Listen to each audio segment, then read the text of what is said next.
Antreprenoriat și leadership. Zilele noastre au apărut o grămadă de specialiști în leadership. Pe lângă asta, de 5-10 ani, fiecare persoană care se pornește pe drumul unei firme private se numește antreprenor. Pe vremuri, conceptul de antreprenor era altceva, dar să ne întoarcem în zilele noastre.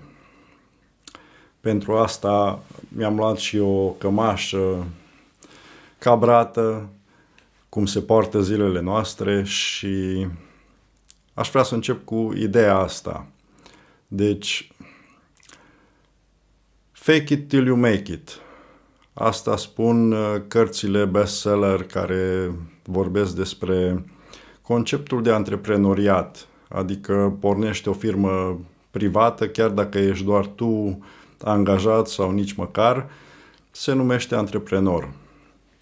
De acolo până a ajunge să ai și succes, mulți recomandă și pentru ei este o afacere să vândă cărțile la care se face reclamă că sunt bestselleri pe domeniul respectiv, indiferent că vorbim de marketing sau vorbim de alte domenii din lumea afacerilor. Fake it till you make it. Dacă te uiți la acest video și te uiți cap-coadă, aș vrea să-ți pun o întrebare. Dacă ești șofer și conduci o mașină, din când în când mai trebuie să te oprești și tu la o benzinărie. De câte ori ai văzut câte un șmecheraș, în ghilimele antreprenor, care are un BMW sau are o mașină de teren sau un SUV, care consumă găleata pe 100 de kilometri și la benzinărie vezi că picură câte 1 litru de benzină sau motorină să ajungă până acasă. Sau au mașini în care au investit cât alții ar investi într-o locuință sau într-un apartament. Posibil ani de zile să fi trecut de când plătește leasingul pentru mașină, dacă este o mașină nouă, dacă este un model din anul acesta, de exemplu. Pe lângă asta, hainele, care la fel sunt mai scumpe decât orice altceva, să spunem așa, pentru că sunt la modă și sunt trendy, plus un ceas cât o bucată de cărămidă care, vorba aia, arată timpul, altceva nu face, ceea ce găsești și pe telefon, dar în cursurile de dezvoltare personală antreprenorială se vorbește despre look-ul, imaginea pe care trebuie să o ai ca să fii un antreprenor și, pe lângă asta, anumite condiții pe care trebuie să le îndeplinești. Chiar dacă nu faci sute de mii de euro sau 1.000.000 de euro cel puțin pe an, dar ai look-ul respectiv. Cât de fals poate fi acest lucru? Dacă ne gândim doar la faptul că poate unul de genul ăsta se schimbă la birou, dacă are așa ceva, și se schimbă în trailing, în ghilimele, trailing, și merge să-și cumpere o shawarma, că e o variantă ieftină de mâncare, și nu mănâncă la restaurant ca o persoană care într-adevăr face zeci de mii sau sute de mii de euro pe lună, care poate nici nu se îmbracă la fel cum se îmbracă acești antreprenori, să-i spunem așa. Dar, fără a judeca, pur și simplu o constatare din viața de zi cu zi, astea sunt zilele noastre. Dacă ai deja o afacere care merge, ai un flux de venit care îți asigură un trai, garantat că nu te îmbraci în cele mai sclifosite haine, pentru că există din cele mai vechi timpuri vorba aia, nu haina face pe om. Dar dacă vrei să fii trendy, te îmbraci în cele mai noi textile. Practic îți pui o mască pe care alții s-o perceapă că ție îți merge bine. La fel este și pe Facebook, la fel este și pe Instagram, fără nicio problemă. Se postează doar acele poze cu haine închiriate sau pur și simplu cu niște țoale care nu sunt ale tale sau le-ai luat în chirie sau, mă rog. Dar mergem mai departe. Am constatat în ultima vreme că au apărut o grămadă de lideri care au făcut diferite școli, iar acum a venit momentul să primească certificările. O grămadă de persoane care au primit în ultima vreme certificate de leadership. Acum, poate că sunt eu mai prost de felul meu, dar având 10 ani de experiență în lucrat cu oamenii pe diferite probleme, o întrebare așa, din punctul meu de vedere, de bun gust. Dacă ești un lider, care este cel mai important lucru sau calitate pe care o poți avea? Ei, poate nu te-ai gândit la empatie sau pur și simplu să te pui în papucii celui cu care lucrezi sau pe care vrei să îl conduci.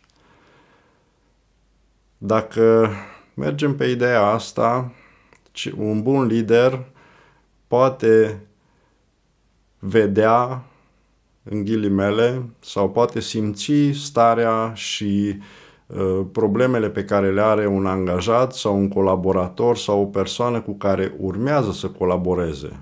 Deci, dacă ești un lider,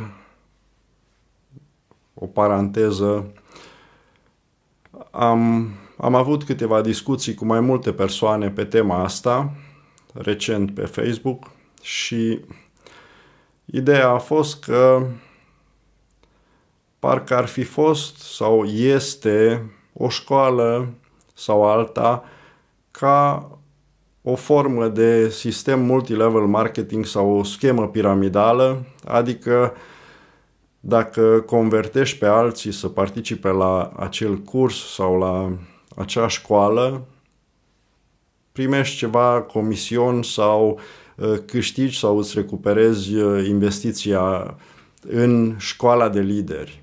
Ei, dacă ești un lider bun, dacă ești un negociator bun, garantat nu te comporți ca și cum ai fi un convertor sau cuceritor jehovist care poate are ca și polițiștii un barem pe care trebuie să la sfârșitul lunii să îl completeze, polițiștii cu amenzi, iar acești convertori sau cuceritori sau cum le-o fi zicând la jehoviști, număr de persoane care au fost convertiți la jehovism. Dacă ești o persoană care se comportă astfel, personal, fără să te judec, consider că ai plătit aia 1500-2000 de euro sau cât e cursul acela de lider, în care ți se rezolvă, ai impresia că ți se rezolvă toate problemele pe care le ai și poți începe o viață de leadership de succes. Ei, sunt anumite calități de bază umane de care ai nevoie și nu ai nevoie de o școală să ți se spună pe un certificat, pe o bucată de hârtie că ești un lider sau ai învățat anumite lucruri ca să devii lider. Dacă cerințele de bază, adică să înțelegi situația cuiva